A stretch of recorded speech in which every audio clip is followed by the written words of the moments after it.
کسی نے سچ ہی کہا تھا کہ خدا برداشت سے زیادہ دکھ نہیں دیتا۔ نہ جانے کتنی برداشت تھی ان دو ننھے معصوم بچوں میں، جن کا پہلے باپ اور اب ماں بھی اس دنیا میں انہیں تنہا چھوڑ کر جا چکی تھی۔ دونوں بچے روتے ہوئے ماں کی میت کے پاس بیٹھے، بار بار ماں کا کندھا ہلا کر بلاتے تو کبھی 5 سالہ عمر ماں کے چہرے کے قریب اپنا چہرہ رکھ کر آواز دینے لگتا، مگر وہ تو ہمیشہ ہمیشہ کے لیے ان سے دور جا چکی تھی۔ سر پر تو کسی بڑے کا سایہ بھی موجود نہیں تھا۔ 7 سالہ گڑیا ماں کا ہاتھ پکڑ کر بار بار جاگنے کا کہہ رہی تھی۔ اس کی نظر جب آس پاس بیٹھی چند خواتین پر پڑی تو اسے خوف سا محسوس ہونے لگتا تھا۔ کیوں آئی تھیں اب یہ عورتیں اس کے گھر؟ تب کہاں تھی یہ عورتیں اور ان کے جھوٹے دلاسے جب ان کی ماں ان کے دروازے پر دستک دے دے کر کچھ کھانے کو مانگتی رہی؟ گڑیا کی ماں نے تو یہاں تک کہہ دیا تھا، میں بیوہ ہوں، گھر میں کھانے کے لیے ایک دانہ نہیں بچا، خدا را مجھ سے اپنے گھروں کا سارا کام کروا لیں اور بدلے میں تازی نہ سہی باسی روٹی اور جھوٹا سالن ہی دے دیں۔ میرے دونوں بچے بھوکے ہیں، میری حالت کو سمجھیں۔ اس پل تو کسی نے دھیان تک نہ دیا تھا، سب یوں دھتکار رہے تھے گویا گڑیا کی ماں روز ہی ان کے در سے مانگ کر کھاتی تھی۔ گڑیا کا چہرہ آنسوؤں سے تر تھا، وہ بار بار خاموش گہری نیند سوئی اپنی ماں کا چہرہ دیکھ رہی تھی۔ کیا سوچ کر ہمیں اس دنیا میں چھوڑ کر گئی ہیں آپ امی؟ آپ تو اس قید سے آزاد ہو گئیں، مگر اب میرا اور عمر کا کیا بنے گا؟ ہم دونوں کہاں جائیں گے؟ گڑیا روتے ہوئے عمر کو خود سے لگا کر رونے لگی تھی۔ کچھ دیر بعد چند محلے کی عورتوں نے گڑیا کی ماں کو غسل و کفن دیا اور پھر اس کا جنازہ تدفین کے لیے لے جایا جانے لگا۔ دونوں بچے بلک بلک کر رو رہے تھے، ان کی تو کل کائنات ہی اجڑ چکی تھی۔ آنسوؤں سے بھیگا ہوا چہرہ اور بکھرے بال، ننگے پیر ہی دونوں بچے ماں کے جنازے کے ساتھ بھاگنے لگے۔ تبھی چند خواتین نے انہیں پکڑ کر سینے سے لگا لیا۔ ماں کا جنازہ آنکھوں سے اوجھل ہو چکا تھا، بچوں کی سسکیاں نہیں رک رہی تھیں۔ دونوں بچے حسرت سے آنسو پونچھتے بس دیکھتے رہ گئے۔ شام کا وقت ہو رہا تھا۔ آہستہ آہستہ سبھی عورتیں اپنے اپنے گھروں کی جانب جانے لگیں، کیونکہ افطاری کا وقت جو ہونے والا تھا۔ کسی کو بھول سے بھی یہ خیال نہ آیا کہ ان دو یتیم بچوں سے بھی کچھ پوچھ لیں، کیا انہیں بھوک تو نہیں لگی تھی؟ کل سارا دن ان کی ماں گلیوں میں کھانا مانگتی رہی تھی، اور پھر مغرب کے بعد جب بوجھل قدموں سے مایوس سی گھر کی جانب آنے لگی تو تبھی بجلی کے کھمبے سے ایک تار اتر کر سیدھا گڑیا کی ماں پر گری۔ چند سیکنڈ میں ہی گڑیا کی ماں اس دنیا کو چھوڑ کر چلی گئی تھی۔ جب محلے دار اس کی لاش تک پہنچے تو اس کی آنکھیں ابھی بھی کھلی تھیں، چند آنسو آنکھوں سے بہہ کر مٹی میں جذب ہوئے تھے، بس حسرت ہی لے کر وہ دنیا سے رخصت ہوئی تھی۔ تب سے اب تک دونوں بچے بھوکے بیٹھے تھے۔ ماں کی ناگہانی موت کا سن کر ان کی بھوک تو ویسے ہی مٹ چکی تھی۔ رات کا اندھیرا اب بھی پھیلنے میں باقی تھا کہ داڑیں مار کر روتے ہوئے دو لوگ گڑیا کے گھر میں داخل ہوئے۔ دونوں بچے بکھلا کر نیم تاریکی میں دروازے کی جانب دیکھنے لگے، جہاں سے ان کے چچا اشرف اور چچی گلزار اندر داخل ہوئی تھیں۔ اندر آتے ہی چچا نے دونوں بچوں کو سینے سے لگا کر روتے ہوئے تعزیت کی تھی، جبکہ چچی نے دور سے ہی دونوں بچوں کو دلاسا دیتے ہوئے صبر کی تلقین کی۔ چچا کا کہنا تھا کہ وہ آج صبح ہی انگلینڈ سے پاکستان پہنچے ہیں، مگر تبھی انہیں یہ خبر ملی کہ بھابھی کی کرنٹ لگنے سے موت ہو گئی ہے، اس لیے بس یہاں پہنچنے میں دیر لگ گئی۔ گڑیا معصوم تھی، اسے کہاں زمانے کی چالوں کی خبر تھی، روتے ہوئے صرف سر ہلا گئی۔ عمر بہن کی گود میں سر رکھ کر مسلسل رو رہا تھا۔ بجلی بھی گئی ہوئی تھی، اس لیے ہر سو اندھیرا ہی اندھیرا تھا۔ چچا کو دیکھ کر گڑیا کو تھوڑی ہمت ملی، ایک بار پھر بھوک نے سر اٹھایا تھا۔ اس کا دل چاہا کہ چچا کو بتائے وہ 2 دن کل شام سے بھوکے تھے۔ ڈرتے جھجکتے اس نے چچا سے کہا تو چچا کے چہرے پر دکھ کے آثار نمایاں ہوئے۔ وہ روتے ہوئے دونوں بچوں کو سینے سے لگا گیا اور پھر فوراً کھانا منگوا کر ان بچوں کو دیا۔ ایک لمبے عرصے کے بعد بھوک بڑھا دینے والی خوشبو کا کھانا جب انہیں ملا تو بچے کچھ پل کے لیے ہر دکھ درد بھول کر پیٹ بھر کر کھانا کھانے لگے۔ چچی انہیں یوں کھاتا دیکھ کر منہ بسوڑنے لگی اور پھر دھیرے سے بڑبڑائی کہ کیسے بھوکے ننگے بچے ہیں، یہاں ماں کو قبر میں اترے 2 گھنٹے نہیں ہوئے تھے، سب کچھ بھول بھال کر کھانے پر ٹوٹ پڑے۔ گڑیا اور عمر کا اب سوائے چچا کے کوئی رشتہ دار باقی نہیں تھا۔ چچا نے اگلی صبح گڑیا کو اپنا سارا سامان اکٹھا کرنے کا کہا، کیونکہ وہ اب اسے اور عمر کو اپنے ساتھ شہر لے جانے لگے تھے۔ چچی کے چہرے کے تاثرات بگڑے، مگر وہ شوہر کے آگے کچھ نہیں بول سکتی تھی۔ گڑیا کے چچا نے جب چچی پر حکم صادر کیا کہ جا کر بچوں کے کپڑے پیک کرو تو چند لمحوں کے لیے چچی کے چہرے پر حقارت سے ناگواری ابھری تھی۔ گندے میلے کپڑوں کو بھلا وہ کیسے ہاتھ لگا سکتی تھی؟ نہ چاہتے ہوئے بھی اسے شوہر کا حکم ماننا پڑا اور بچوں کا سامان پیک کیا۔ گڑیا حالی حالی نظروں سے اس گھر کو دیکھنے لگی جہاں اس نے زندگی کے کئی سال اپنے ماں باپ کے ساتھ گزارے تھے۔ اسے اس پل اپنے بابا کی یاد آئی تھی جو 3 ماہ پہلے ہی دمہ کا شکار ہو کر انتقال کر گئے تھے۔ چند گھنٹوں کی مسافت طے کرنے کے بعد دونوں بچے شہر میں چچا کے عالیشان گھر میں داخل ہوئے۔ ان کی نسبت چچا بہت امیر تھے، مگر چونکہ گڑیا کے بابا زیادہ پڑھے لکھے نہیں تھے اس لیے محنت مزدوری کر کے ہی گزارا کیا کرتے تھے۔ چچا کے 3 بچے تھے اور تینوں ہی گڑیا سے بڑے تھے۔ گڑیا اور عمر کو گھر میں داخل ہوتا دیکھ کر چچا کا بڑا بیٹا ارسلان ناگواری سے بولا کہ پاپا، یہ کن بیکاریوں کو گھر میں لے آئے ہیں آپ؟ اس کے یہ الفاظ ان دونوں بچوں کو شرمندہ سا کر گئے تھے۔ دونوں کا حلیہ بھی تو ایسا تھا، وہ بیکاری ہی تو لگتے تھے۔ گڑیا ایک سر سانس ساج کر کے رہ گئی۔ تبھی چچا نے ارسلان کو ڈانٹتے ہوئے کہا کہ یہ تمہارے تایا زاد بہن بھائی ہیں اور آج سے یہ تمہارے ساتھ رہیں گے۔ چچا نے انہیں نئے کپڑے دلوائے اور اسکول بھی داخل کروا دیا۔ جب تک چچا پاکستان میں رہے تب تک چچی کا رویہ بچوں کے ساتھ اچھا رہا، مگر چونکہ چچا کو صرف چند روز کی ہی چھٹی ملی تھی اس لیے وہ اپنی بیوی گلزار کو خاص تاکید کرتے ہوئے کہنے لگے کہ ان بچوں کا بہت خیال رکھنا، آج سے یہ بھی ہمارے ہی بچے ہیں۔ اشرف چچا تو تاکید کر کے چلے گئے مگر چچی گلزار کو تو ان کا وجود شروع سے ہی ان کے گھر میں کھٹک رہا تھا۔ جو ہی اشرف نے انگلینڈ کے لیے فلائٹ پکڑی تھی چچی نے گڑیا کے کمرے کا رخ کیا۔ اس وقت صبح کے 9 بج رہے تھے اور گڑیا اپنے بستر پر لیٹی تھی۔ چچی نے ایک حقارت بھری نظر اس پر ڈالی اور پھر بولیں، اے لڑکی، بہت ہو گیا تم دونوں کا ڈرامہ، کتنے دنوں سے صبر کا گھونٹ پی کر رکھا ہے۔ اشرف کو بھی نہ جانے کیوں ترس آ گیا ان بیکاریوں پر کہ اٹھا کر گھر ہی لے آئے۔ پورے کمرے کا ستیہ ناش کر کے رکھ دیا ہے، جس بستر پر بیٹھتے ہو وہیں وہ پھیلا دیتے ہو۔ چچی کے منہ سے ایسی باتیں سن کر گڑیا فوراً بستر سے اٹھ کر مؤدبانہ انداز میں کھڑی ہو گئی۔ چچی نے اس کے ہاتھ میں جھاڑو پکڑایا اور پورے گھر میں جھاڑو لگانے کا کہا۔ گڑیا یکٹک چچی کو دیکھ رہی تھی۔ اس نے تو آج تک کبھی جھاڑو نہیں لگایا تھا، مگر ہاں، اماں کو کئی بار لگاتے ہوئے دیکھا ضرور تھا۔ اس نے خاموشی سے اپنے نازک ہاتھوں میں جھاڑو پکڑا اور جیسے تیسے کمرے سے لگانے لگی۔ ذرا سا کچرا چھوٹ جاتا تو چچی شور مچا دیتی تھیں۔ دن کے 11 بج چکے تھے۔ گڑیا اور عمر کا بھوک سے برا حال تھا۔ اس نے جیسے تیسے جھاڑو لگا کر رکھا اور چچی کے کمرے میں چلی گئی۔ چچی نے اسے اپنے کمرے میں آتا دیکھ کر فوراً چیخ کر کہا کہ خبردار، میرے کمرے میں قدم مت رکھنا، باہر رہ کر کہو جو بھی کہنا ہے۔ گڑیا سہم کر کمرے کی حد سے باہر نکل گئی اور پھر بکھلائے ہوئے انداز میں بولی کہ چچی بھوک لگی ہے، ناشتہ بنا دیں۔ چچی کے چہرے پر ناگواری ابھری اور سر جھٹک کر بولی کہ جا کر خود بنا لو، میرا روزہ ہے، اس حالت میں اب مجھ سے کام نہیں ہوتے۔ گڑیا خاموشی سے کمرے سے باہر نکل آئی۔ بھوک سے پیٹ میں درد شروع ہو چکا تھا۔ جب وہ ڈائننگ ہال کے باہر سے گزری تو بے ساختہ اس کی نظر ڈائننگ ٹیبل پر گئی جہاں اس کے چچا زاد بیٹھ کر ناشتہ کر رہے تھے۔ تبھی گڑیا کی نظر 5 سالہ معصوم عمر پر پڑی جو دروازے میں کھڑا للچائی نظروں سے ٹیبل پر پڑے کھانے کو دیکھ رہا تھا۔ گڑیا سے یہ منظر دیکھا نہ گیا۔ اس نے عمر کو کمرے میں بٹھایا اور پھر چلتے ہوئے ارسلان کے پاس آئی اور بولی کہ بھائی، اگر تھوڑا سا کھانا بچ گیا ہو تو دے دیں، عمر کو بھی بھوک لگی ہے۔ اتنا سننا تھا کہ ارسلان نے فوراً اپنی پلیٹ کو چھپا لیا اور ماتھے پر بل ڈال کر بولا کہ یہ میرا کھانا ہے، گندی لڑکی، دور ہٹو، میں تمہیں یہ نہیں دوں گا۔ اتنا کہہ کر ارسلان گڑیا کو پیروں کی ٹھوکر سے خود سے دور کر چکا تھا۔ گڑیا کی آنکھوں میں آنسو تھے۔ وہ روتے ہوئے واپس کمرے میں آ گئی جہاں عمر اس کا انتظار کر رہا تھا۔ گڑیا کو خالی ہاتھ دیکھ کر عمر بولا کہ بہت بھوک لگی ہے آپی، ناشتہ کب ملے گا؟ گڑیا چپ سی عمر کو دیکھتی رہی اور پھر بولی کہ عمر، تمہیں نہیں پتہ، اب روزے آ چکے ہیں، آج گھر میں سب کا روزہ ہے، میں نے بھی آج روزہ رکھا ہے اور تمہارے حصے کا روزہ بھی میں نے صبح صبح رکھ دیا تھا۔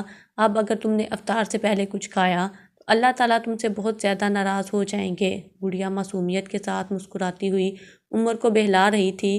عمر اتنا سن کر فوراً بولا کہ میں روزہ رکھوں گا، مجھے کچھ نہیں کھانا، پھر شام کو مل کر مزے کی افطاری کریں گے۔ وہ بھی خوشی سے کہنے لگا۔ یوں دونوں بچے سارا دن بھوکے پیاسے گزارنے لگے۔ کچھ دیر بعد جب گڑیا چچی کے پیروں میں مالش کر کے باہر نکلی تو ارسلان اس کا بچا ہوا کھانا اپنے پالتو کتے کو ڈال رہا تھا۔ گڑیا حسرت بھری نگاہ سے بس دیکھتی رہ گئی۔ جہاں آ کر بھی انہیں کوئی سکون نہیں ملا تھا، وہ مزید بے چینی کا شکار ہو چکے تھے۔ شام ہوئی تو چچی نے نوکرانی کے ساتھ گڑیا کو کچن میں کام پر لگا دیا۔ وہ بیچاری بھوکی پیاسی چکر کھاتی لڑکی خاموشی سے اس فہم میں نوکرانی کو افطاری کی تیاری کروانے لگی کہ کچھ دیر بعد جب افطار ہوگا تو یہ سارے قسم قسم کے کھانے اور پھل اسے اور عمر کو کھانے کے لیے ملیں گے۔ عمر بے ہوش تھا، بستر پر لیٹا تھا۔ کچھ دیر بعد افطار کا وقت ہوا تو چچی اپنے بچوں کو دسترخوان کے پاس بٹھانے لگی جہاں قسم قسم کے کھانے اور پھل رکھے گئے تھے۔ گڑیا جلدی سے بھاگ کر کمرے میں گئی اور عمر کو جگانے لگی۔ عمر شدید کمزوری کا شکار ہو چکا تھا۔ جب اسے گڑیا نے دسترخوان پر رکھے کئی پکوانوں کا نام گن گن کر بتایا تو عمر خوشی سے اٹھ بیٹھا اور گڑیا کے ساتھ چلتا ہوا باہر آ گیا۔ دونوں بہن بھائی دسترخوان کی جانب بڑھ کر بیٹھنے ہی لگے تھے کہ تبھی ایک آواز نے ان دونوں کو وہیں پر ساکت کر دیا۔ تم دونوں کو کس نے اجازت دی یہاں بیٹھنے کی؟ اتنی حیثیت ہے تم دونوں بچوں کی کہ میری اولاد کے برابر بیٹھ کر تم لوگ کھانا کھا سکو؟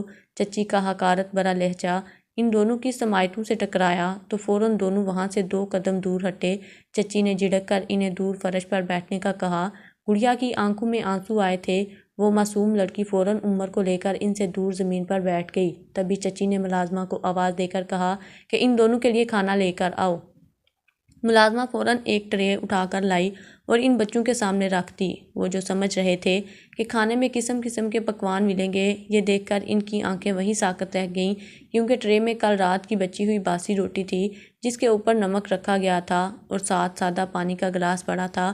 گڑیا اور عمر نے کتنی ہی دیر اس کھانے کو دیکھا اور پھر ایک دوسرے کا چہرہ دیکھا۔ ان دونوں کا چہرہ دیکھ کر چچی کے چہرے پر طنزیہ مسکراہٹ ضرور آئی تھی۔ یہی تو وہ چاہتی تھی، ان غریب بچوں کو ان کی اوقات یاد کروائی جائے، جس میں وہ کسی حد تک کامیاب بھی ہو چکی تھی۔ دونوں بچے حسرت بھری نگاہوں سے سامنے لگا دسترخوان دیکھ رہے تھے جہاں کئی اقسام کا پھل اور کھانے سجائے گئے تھے، اور پھر ایک نظر سامنے پڑی سوکھی روٹی کو دیکھ کر دونوں کا دل بری طرح ٹوٹا تھا۔ بھوک تو مٹانی تھی، چاہے جیسے بھی مٹانی پڑے۔ گڑیا نے اس سوکھی روٹی کے بمشکل نوالے توڑے اور عمر کو پانی میں بھگو کر کھلانے لگی۔ عمر کی نظریں بار بار اس سموسے کی ٹرے پر جا رہی تھیں۔ چچی بھی انہیں کھانے کو گھورتا دیکھ رہی تھی، مگر نہ جانے کیوں انہیں ان معصوم بچوں کو ترستا دیکھ کر سکون مل رہا تھا۔ وہ انہیں سنا کر اپنے بچوں کو مزید کھانے کی تلقین کر رہی تھیں۔ عمر سے سوکھی روٹی نگلی نہیں جا رہی تھی۔ وہ بار بار ہر نوالے کے بعد پانی کا گھونٹ بھر رہا تھا۔ پورا دن خشک حلق اور بنا سحری کے روزہ رکھا تھا۔ افطار کے بعد چچا کا انگلینڈ سے فون آیا۔ جب چچی سے بچوں کے بارے میں پوچھا تو چچی نے یوں ظاہر کیا جیسے دنیا بھر کا سکھ اس نے ان دونوں پر ہی نچھاور کر رکھا تھا۔ روکھی سوکھی کھا کر گڑیا اور عمر اپنے کمرے میں آ گئے۔ ابھی کمرے میں آئے چند لمحے ہی ہوئے تھے کہ چچی بھی ان کے پیچھے ہی آئی اور آ کر بولی کہ نکلو اس کمرے سے، یہ کمرہ خاص مہمانوں کے لیے رکھا گیا ہے، تم جیسے منحوسوں کے لیے نہیں۔ جا کر اسٹور روم میں بستر بچھاؤ اور آئندہ وہیں سونا ہے تم دونوں نے۔ چچی انہیں اسٹور روم کا راستہ دکھا چکی تھیں۔ گرد آلود اور بغیر روشنی کے کمرہ تھا۔ گڑیا اور عمر نے ایک ہی نظر دیکھ کر ڈرنا شروع کر دیا۔ گڑیا پہلی بار ہمت کر کے چچی سے بولی تھی کہ چچی یہاں بہت اندھیرا ہے، عمر کو اندھیرے سے بہت ڈر لگتا ہے، ہمیں اسی کمرے میں رہنے دیں۔ مگر شاید اس پر اس بات کا اثر نہیں ہوا تھا۔ وہ دونوں کو وہاں چھوڑ کر جا چکی تھی۔ اس دن ساری رات گڑیا اپنے ماں باپ کو یاد کر کے روتی رہی۔ کاش وہ آج زندہ ہوتے تو ان کی زندگی کچھ اور ہی ہوتی۔ یہ یتیمی کا دکھ بھی صرف گڑیا جیسے بچے ہی سمجھ سکتے تھے۔ ماں باپ کے ہوتے ہوئے چاہے وہ فاقہ ہی کاٹ رہی تھی، مگر دل کو سہارا دینے والی ماں تو تھی، پیار سے شفقت سے سر پر ہاتھ رکھنے والا باپ تو تھا، مگر شاید تقدیر کو کچھ اور ہی منظور تھا۔ آہستہ آہستہ انہیں اس کمرے کی عادت بھی ہو ہی گئی۔ دونوں بچے وہی کھاتے جو رات کو چچی روکھی سوکھی کھانے کو دیتی تھی۔ اس کے بعد دونوں بچوں کو افطار کے وقت ہی کچھ کھانا نصیب ہوتا تھا۔ سارا دن پانی پی کر وہ گزارا کیا کرتے۔ چچی نے نوکرانی کو سختی سے منع کر رکھا تھا کہ کسی بھی کھانے پینے کی چیز کو ان بچوں کو چھونے مت دینا اور نہ ہی کھانے دینا۔ افطاری کا وقت ہوتا تو کھانوں سے سجا دسترخوان دیکھ کر دونوں بچے حسرت بھری نظروں سے دیکھتے رہتے۔ اگلا دن چڑھا تو ایک بار پھر چچی نے صبح ہی صبح گڑیا کو کام پر لگا دیا۔ سب سے پہلا کام اسے یہ دیا کہ وہ آج سارے اسٹور روم کی اکیلے صفائی کرے گی۔ وہ چچی جو اپنے بچوں سے کبھی پانی کا گلاس بھی نہیں اٹھواتی تھی، وہ 7 سالہ گڑیا کو کاموں کی فہرست بتا کر خود بچوں کے ساتھ عید کی شاپنگ کے لیے گھر سے باہر چلی گئی تھی۔ گڑیا جسے کام کرنے کا سلیقہ ہی یہاں آ کر آیا تھا، خاموشی سے اپنے ننھے ہاتھوں کے ساتھ جہاں تک ممکن تھا کام کرتی رہی۔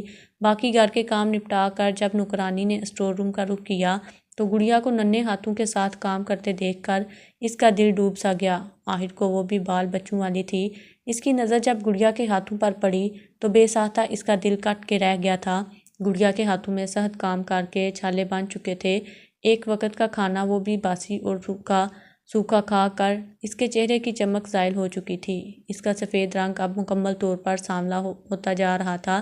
نوکرانی کو اس پر گڑیا پر ترس آیا تھا۔ اس نے گڑیا کو بٹھایا اور چچی کے آنے سے پہلے خود سارا کام نمٹا دیا۔ شام ہوئی تو چچی گھر میں داخل ہوئی۔ آج اس نے مارکیٹ سے سموسے، کچوریاں اور سینڈوچ لائے تھے۔ کھانوں کی لذیذ خوشبوئیں دونوں بہن بھائیوں کی بھوک مزید بڑھا رہی تھیں۔ کچھ دیر گزری تو افطار کا وقت بھی آ پہنچا۔ ایک بار پھر دسترخوان سجایا گیا جس پر چچی نے بچوں کی خاطر کئی قسم کے کھانے آج باہر سے لائے تھے۔ ان کو دیکھ کر گڑیا اور عمر کے منہ میں پانی سا آ گیا۔ آج تو عمر سے صبر نہ ہوا۔ وہ گڑیا کا کندھا تھپکا کر بولا، آپی چچی کو بولو نا، ایک سموسہ مجھے بھی کھانے کو دے، بہت دل کر رہا ہے۔ میں روز روز نہیں مانگوں گا، بس آج ہی کھاؤں گا۔ عمر کے الفاظ سن کر گڑیا کا دل خون کے آنسو رویا تھا۔ وہ بغیر کچھ بھی سوچے سمجھے اٹھی اور وہاں پہنچی جہاں چچی اپنے بچوں سمیت کھانے کے لیے بیٹھی تھی۔ گڑیا آگے بڑھی اور پلیٹ سے ایک سموسہ اٹھا کر واپس پلٹی۔ چچی کا تو غصہ اس پل 7ویں آسمان پر پہنچا تھا۔ انہوں نے اگلے ہی پل گڑیا کو پکارا اور اٹھ کر اس کے قریب جاتے ہی ایک تھپڑ رسید کر دیا۔ گڑیا زمین پر گر چکی تھی۔ اس کے گرنے کی دیر تھی کہ چچی نے گالیاں دیتے ہوئے پیروں سے گونسے مارتے ہوئے گڑیا کو مارنا شروع کر دیا تھا۔ جب اس سے بھی دل نہ بھرا تو اسے بالوں سے پکڑ کر اپنے سامنے کھڑا کیا اور منہ پر یکے بعد دیگرے کئی تھپڑ مار کر بولی، کمینی، تیری ہمت کیسے ہوئی کھانے کو ہاتھ بھی لگانے کی؟ آج تو تیری وہ حالت کروں گی کہ دوبارہ ایسا کرنے کے بارے میں سوچو گی بھی نہیں۔ اتنا کہہ کر چچی اپنی انا اور غرور میں اس بچی کو مار مار کر ادموا کر چکی تھیں۔ بیچارہ عمر چیختا چنگاڑتا بار بار چچی کے قدموں میں گر کر انہیں روکنے کی کوشش کر رہا تھا۔ جب چچی تھک کر ہانپنے لگی تو تب گڑیا کو مارنا بند کر کے روزہ افطار کرنے لگی۔ عمر روتا ہوا گڑیا کو اٹھا رہا تھا۔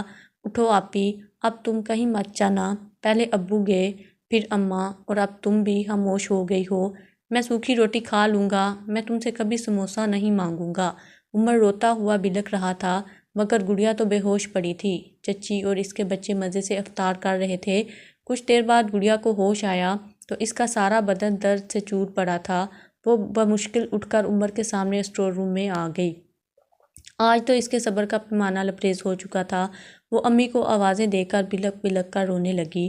دونوں بہن بھائی بھوکے پیاسے بیٹھے رو رہے تھے کہ انہیں چچی کی چیخوں کی آواز آنے لگی۔ دونوں کا دل سہم سا گیا تھا۔ اب کون سی قیامت ٹوٹ پڑی تھی؟ چچی چیخ چیخ کر رو رہی تھی۔ گڑیا بمشکل اٹھ کر اسٹور روم کے دروازے تک آئی تو سامنے کا منظر دیکھ کر اس کا وجود کانپ گیا۔ چچی اور نوکرانی دونوں ارسلان اور اس سے چھوٹے دونوں بچوں کو لے کر فرش پر لٹا رہی تھیں۔ تینوں بچوں کے منہ سے جاگ نکل رہی تھی۔ ان کے ہونٹ اور ناخن نیلے پڑ چکے تھے۔ فوراً ایمبولینس کو بلا کر انہیں ہسپتال لے جایا گیا۔ انگلینڈ سے چچا بھی پہنچ چکے تھے۔ 12 گھنٹے تک تینوں بچوں کا علاج چلتا رہا۔ پہلے تو یہ فوڈ پوائزننگ سمجھا گیا مگر جب ٹیسٹ رپورٹ سامنے آئی تو یہ انکشاف ہوا کہ بچوں نے جو کھانا کھایا اس میں زہر ملا ہوا تھا۔ مزید تفتیش پر یہ بات سامنے آئی کہ کل افطار میں جو سموسے اور کچوریاں وہ لائے تھے وہ دراصل ایسے تیل میں فرائی کی گئی تھیں جس میں 2 چھپکلیاں گری ہوئی تھیں اور اسی تیل میں سموسے فرائی کر دیے گئے۔ اس رات ہسپتال میں ایمرجنسی نافذ ہو گئی تھی۔ کئی لوگ بیمار پڑے ہسپتال پہنچے تھے۔ 12 گھنٹے بعد ڈاکٹر نے جو خبر سنائی وہ چچی گلزار کے لیے قیامت سے کم نہ تھی۔ ان کے تینوں بچے مر چکے تھے۔ کتنے ہی دن صدمے سے بے ہوش رہنے کے بعد جب انہیں ہوش آیا تو گڑیا اور عمر کے قدموں میں گر کر معافی مانگنے لگی۔ گڑیا تو بچی تھی، بھلا ان احساسات سے یا دل میں بغض و کینہ رکھنے سے کہاں واقف تھی۔ اس نے فوراً چچی کو معاف کر دیا۔ چچا کو بھی چچی نے اپنے ظلم کا بتا دیا تھا۔ چچی کا رویہ گڑیا اور عمر کے ساتھ ٹھیک ہو گیا۔ ان دونوں کو بھی ماں باپ کا پیار مل گیا۔ چچی نے سبق سیکھ لیا تھا مگر اس سبق کی خاطر بہت بھاری قیمت چکانا پڑی تھی۔